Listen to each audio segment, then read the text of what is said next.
High, আমি শ্রেয়া। আজকে দিনটা ছিল সোমবার। 3:10-এর আমার একটা টিকিট কাটা ছিল মুভি দেখতে যাওয়ার প্ল্যানিং হয়েছে আগের দিন রাত্রেবেলা। তো সে মতো করে লাঞ্চ করে রেডি হয়ে নিয়েছি। আর এত গরম পড়েছে, গরমে সেরকম হেভি কিছু পরতে ইচ্ছা করছিল না, তো একটা পাতলা কোয়াড সেট পরেছি। এটা ভীষণ কমফোর্টেবল।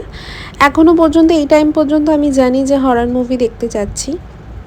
তো বেশ কিছুটা টাইম আগেই গেছিলাম, তো একটু চিল মারছিলাম, টাইম হলো, তারপরে মুভিটা দেখতে গেলাম। আস্তে আস্তে মুভিটা যখন দেখছি, আমি কি মুভি দেখেছি ভাই, আমি এরকম টাইপের মুভি একদম পছন্দ করি না, বাট টাকা দিয়ে কেটেছি টিকিট, দেখতে তো হবেই।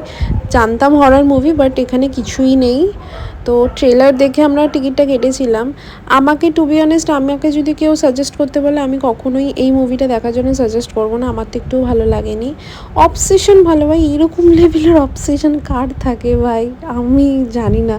তোমরাও প্লিজ, কেউ যদি এই মুভিটা দেখে থাকো, প্লিজ আমাকে জানিও যে তোমাদেরও কি আমার মতো ফিল হয়েছে, মানে এতটা প্যাথেটিক কি করে হয়।